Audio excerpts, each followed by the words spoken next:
Today on Black Twitter Talk, we are talking the NoDAPL police raid on activists. Sevyn Streeter is blocked by the 76ers from performing the national anthem, and Trick Daddy's unsolicited PSA to black women. Stay tuned.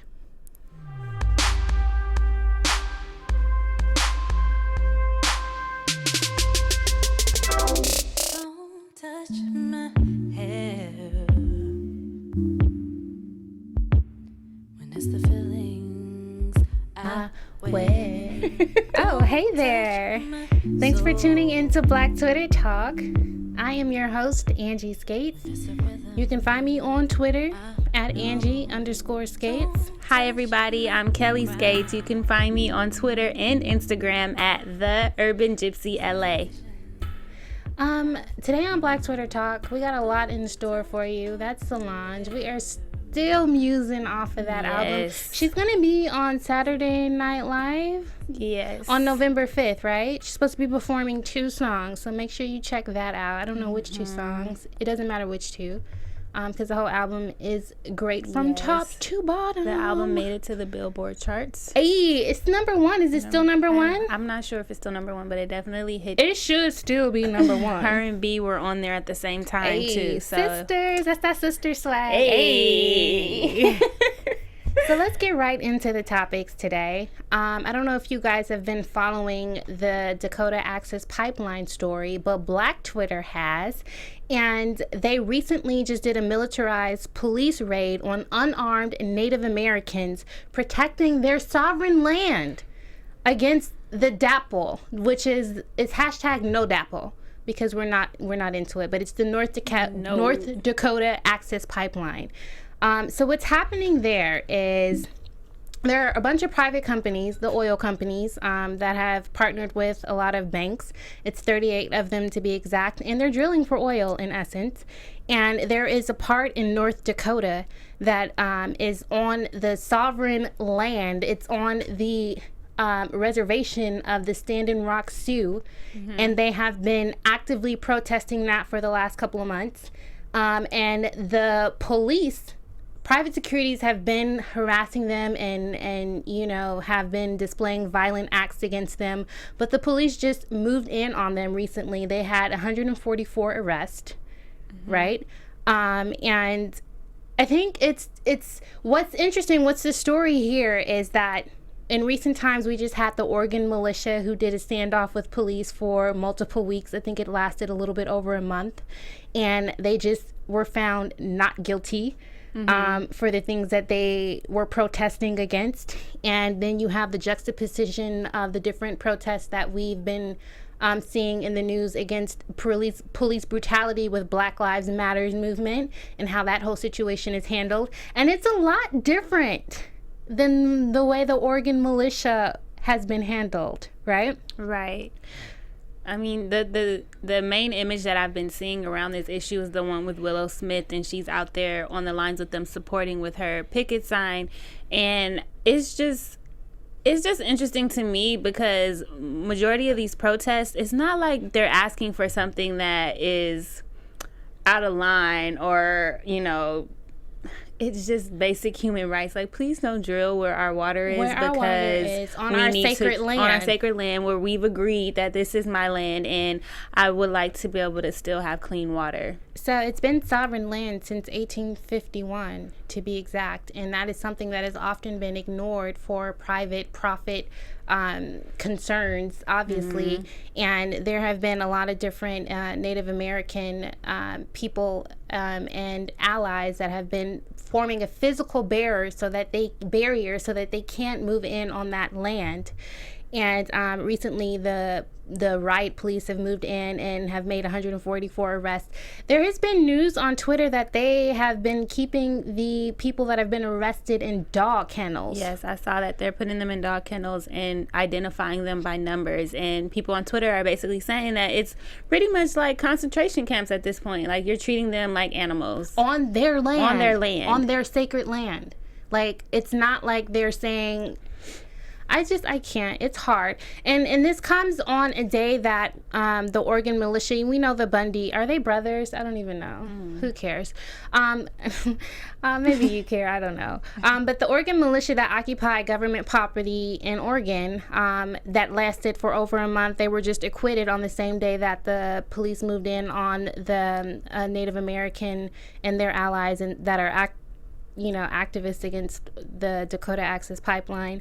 And I just think it's interesting when you juxtapose what it is that the Native Americans and their allies are fighting for and what the Oregon militia was fighting for. The principles are pretty much in line. They were fighting for their land, which is not even really theirs in the Oregon militia case. But in this case, it's crazy to me how it depends on what you look like, where you're from, right?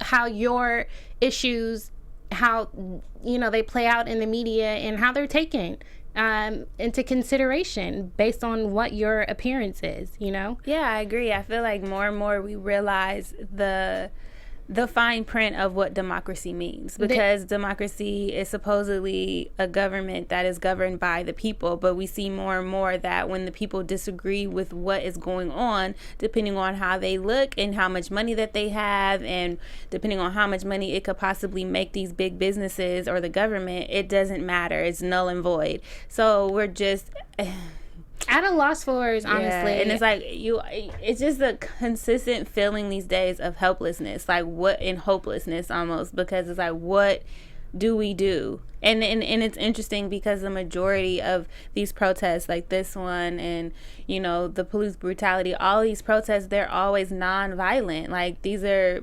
people specifically for the DAPL, like, they're spiritual people. They don't want to fight. They just want their human rights. They're armed with prayer sticks and they're being assaulted and pepper sprayed and put in dog kennels. It's crazy. And then you have the Oregon militia who were they took up arms. All for the dollar. And they took up arms, and it wasn't even property that was theirs. It was like a government federal building that they took over, and they were able to negotiate not only with local authorities. The local authorities had even offered to protect him coming out of this situation. They were able to negotiate with FBI, and they were ultimately acquitted of the charges. And you have Native American people, you have Black people that are being assaulted for nonviolent protests, pretty much for the same kinds of wants and desires for their people. And it's just crazy when you juxtapose these different groups of Americans, so to speak, and how we're treated we so drastically don't all different. Have the same rights. We absolutely and that has don't. Been proven.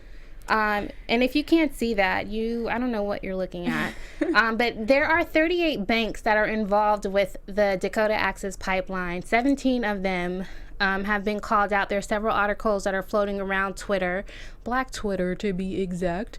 And, some of the banks that we even do business with, I encourage you to not do business with them. U.S. Bank, the CEO Richard K. Davis, JP Morgan Bank, the CEO Jamie Dimon, the Bank of America, their CEO is Brian Moynihan. And these are all people and corporations that are funding the Dakota Access Pipeline. So it's not even a government interest. These are private companies, private oil companies that have interest in drilling oil in here. And it's crazy to me when you consider the nature of our climate, the nature of our environment, and how we've become a little bit more aware of the damage that we're doing.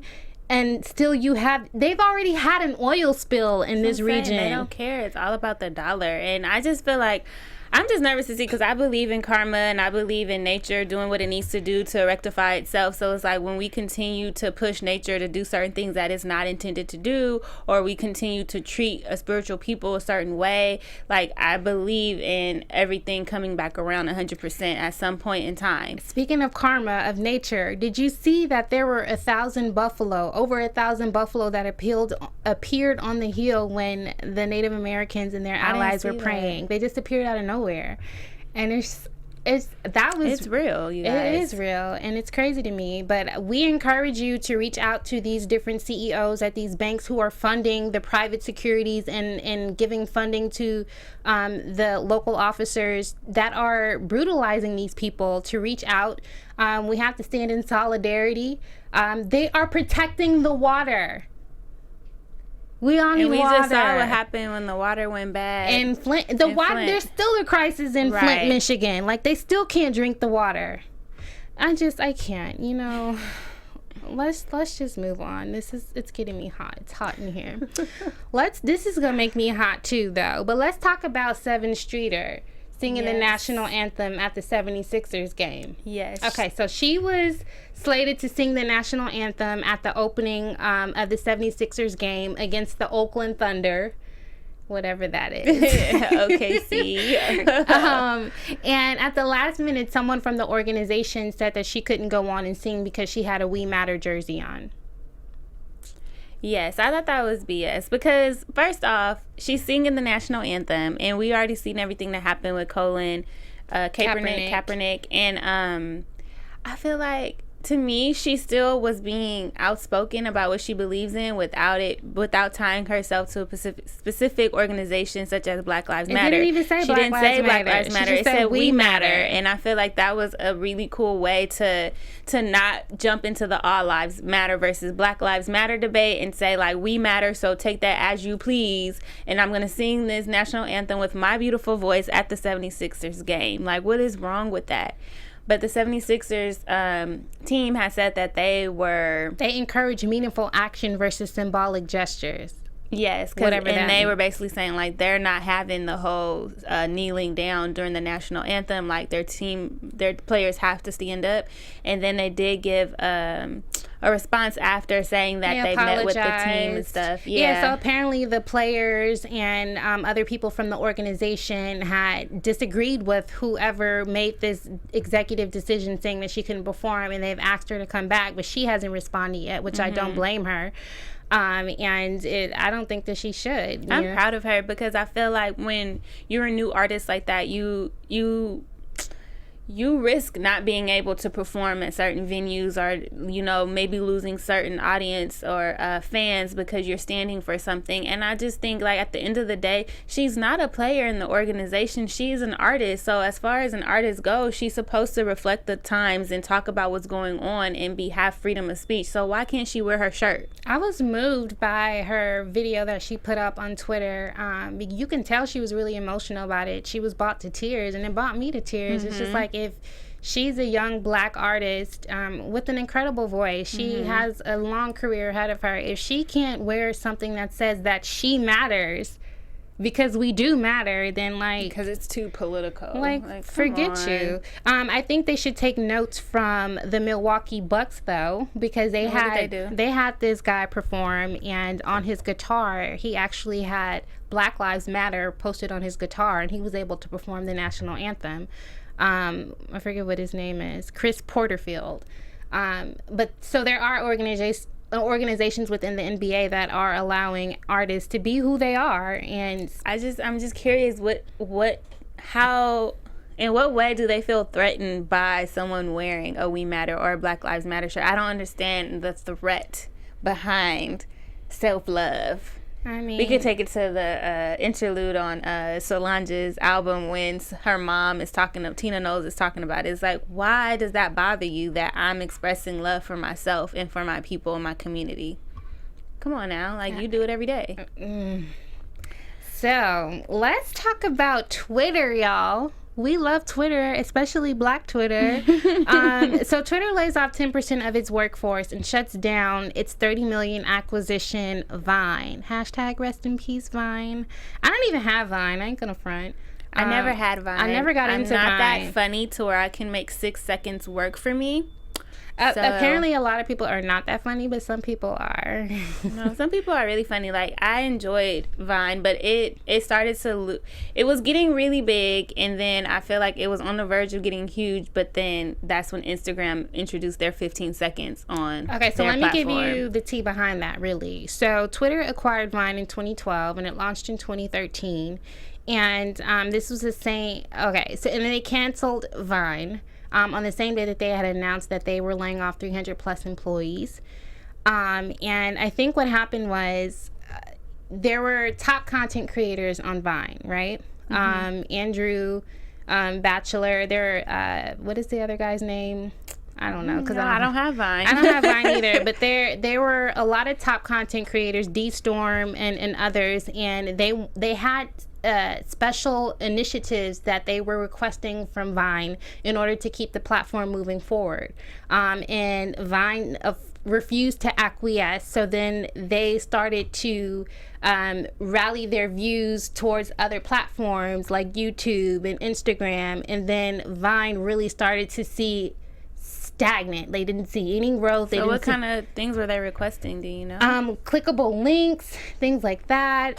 They think they wanted a rollout payment of 1.2 million each, and there was like 18 of them that were the top content creators on Vine that kind of just started the whole movement. And I know that some of them have had really large payouts.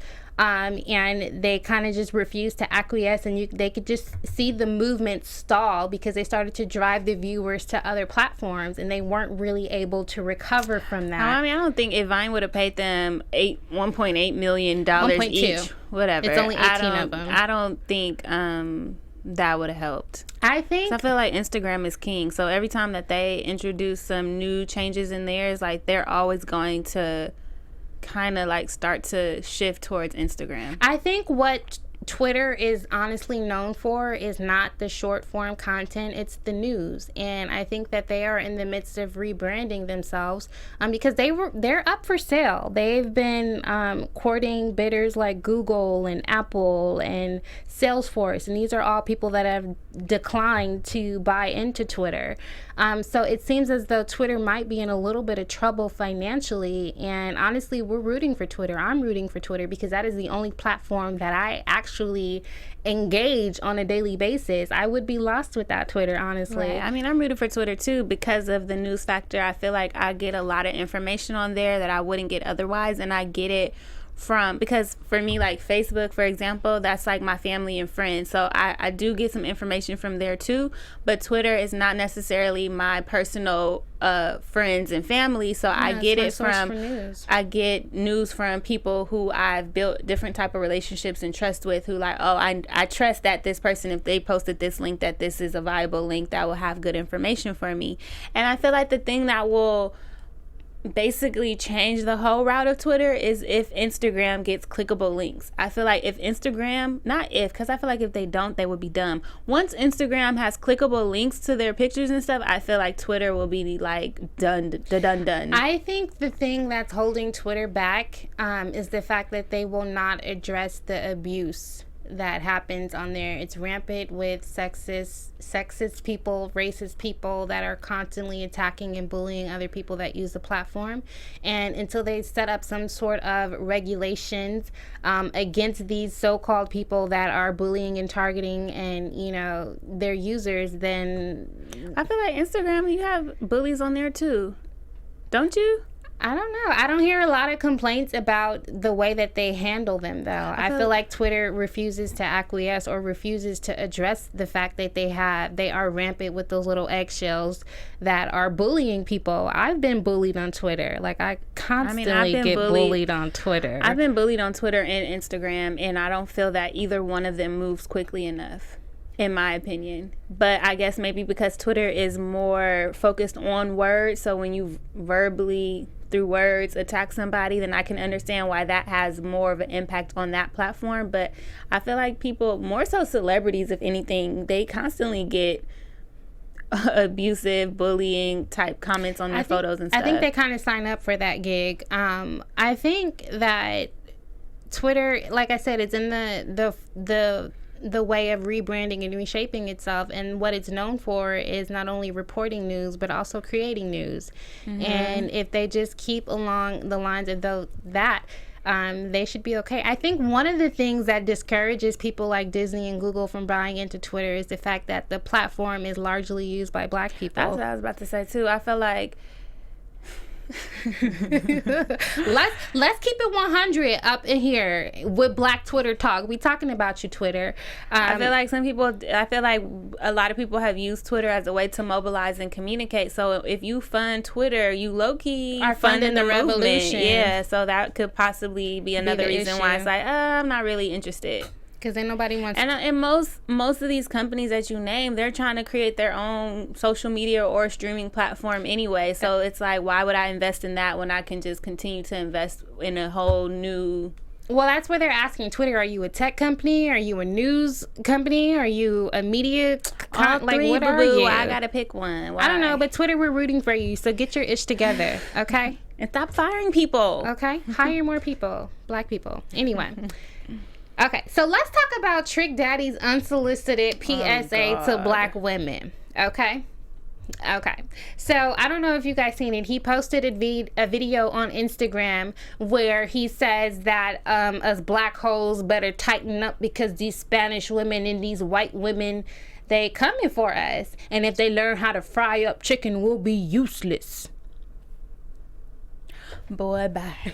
Tell them, boy, bye. Who is checking for Trick Daddy? Number one. Like, doesn't Trick... He has some illnesses going... Doesn't he have lupus? What does that have to do with anything? I'm just saying, who was praying for you, Trick Daddy, when we found out that you had lupus? It wasn't the Spanish women and the white women, was it?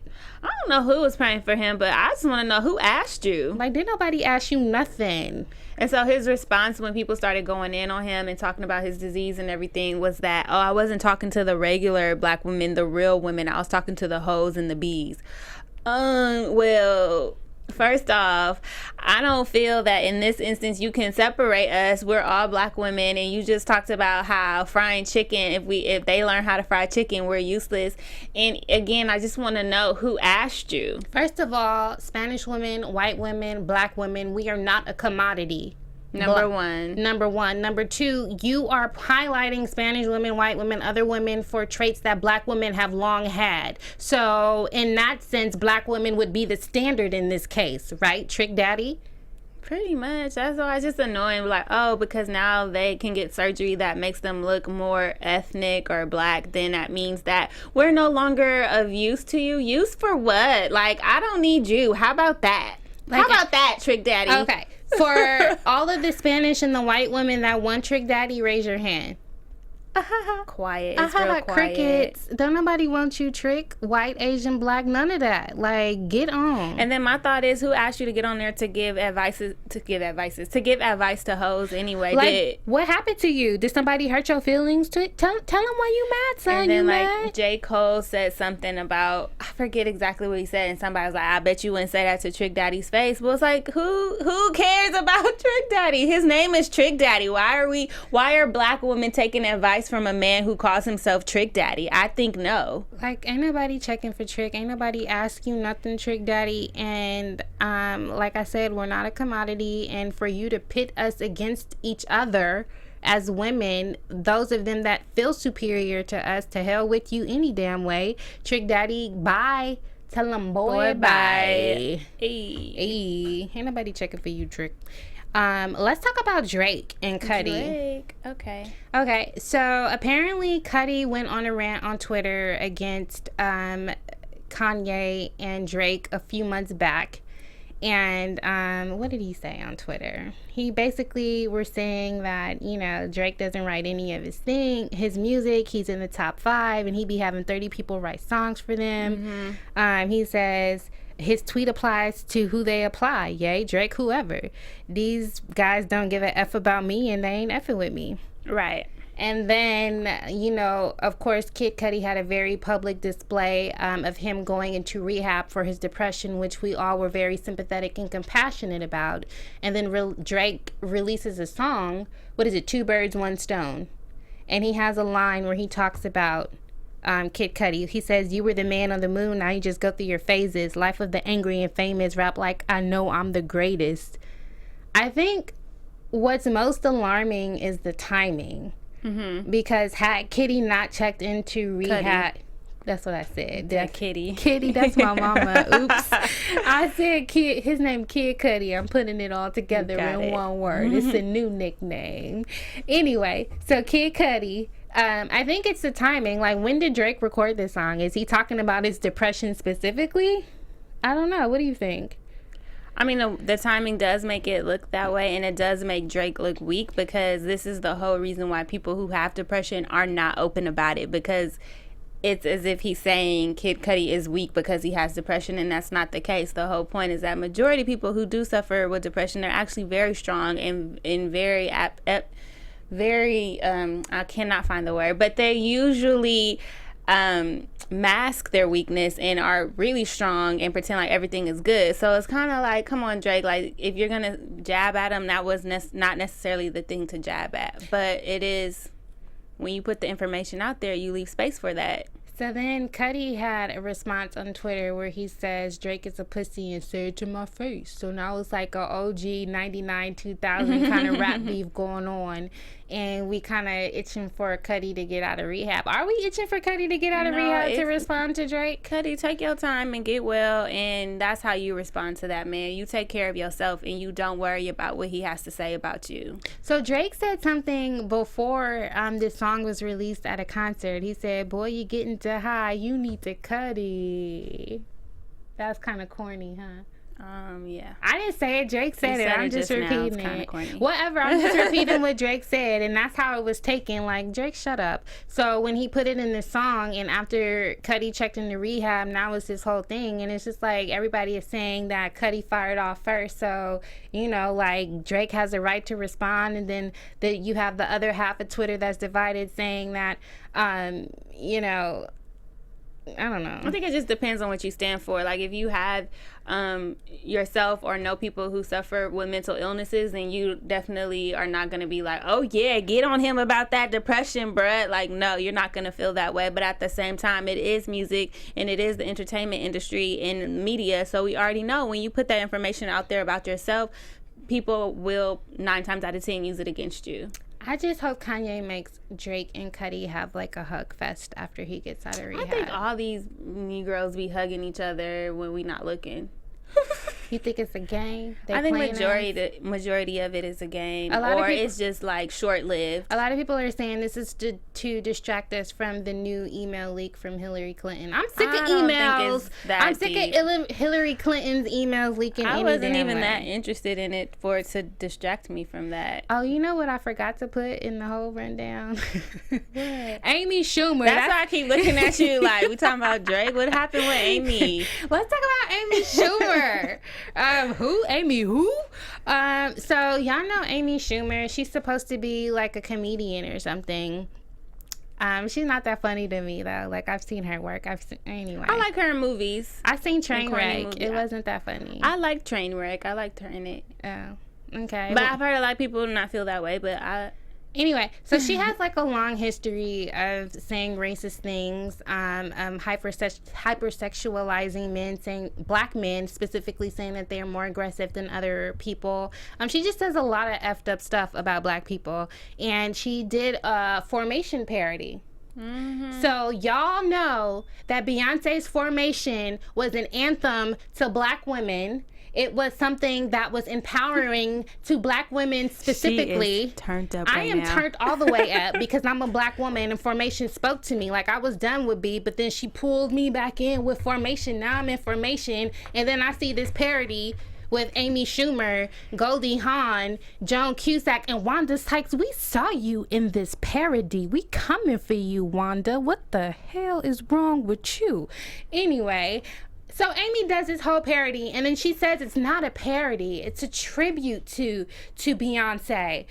She was inspired by Hillary Clinton. It's for all women. No, boo-boo. It's not for all women. The Formation anthem was for black women specifically, and you keep coming to this stage where prolific black women are occupying, and they're very talented, not only in the craft of singing, writing, music, dancing, whatever it is, and you keep trampling on this stage as if we're not existing in this space already. What are you doing, Amy Schumer? So originally, let's cool her off real quick. Oh my God. Originally, when I first heard about it, I'm like, okay, here go Black Twitter overreacting. Black Twitter always pull out the guns and try to shoot off on people whenever they do anything. Maybe it was just a joke. Like, maybe it was funny. So that was my initial reaction when I heard about it. So then I watched it. So I'm like watching it and I'm like, okay. And then I see Wanda Sykes. I'm like, okay, there's a black girl. Oh, I see the girl from Being Mary Jane, another black girl. Tokens. But then then we saw other multiracial women in the video, but I just felt some type of way when I see Amy Schumer singing about Michael Jackson's nose, and then I just continued to watch the video, and I just remember how important and powerful and just amazing that video was when it first dropped, and how I feel like most black girls in the black girl magic community was like resuscitated at that point. Like yes. There was like a revival for all black girls everywhere. She breathed life into us. And to see Amy come on there and do that, it was just kind of like, it was a slap in the face. It's why? Like, what are you doing? Nobody asked you. And she said that she loved Formation, that her and her girls danced and they learned the choreography for months to do this, and it wasn't a parody, it was a tribute.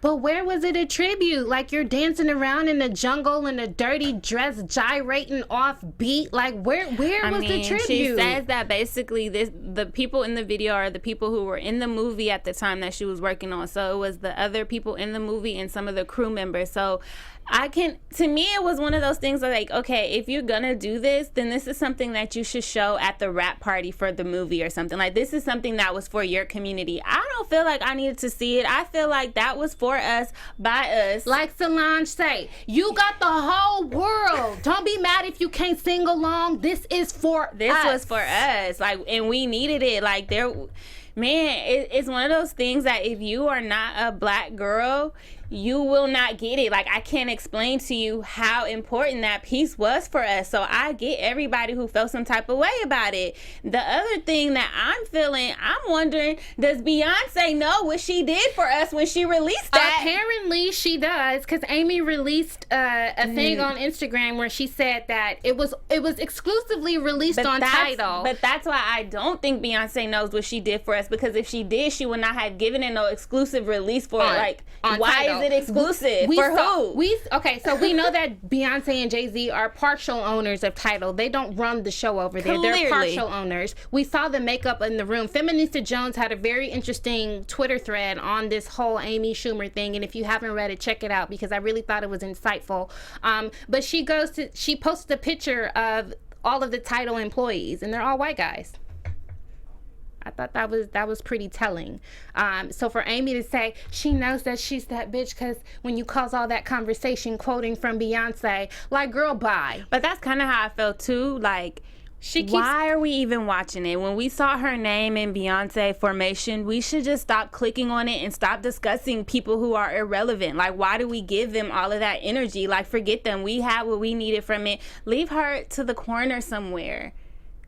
I think she does that on purpose. I feel like she feels rejected because of her image.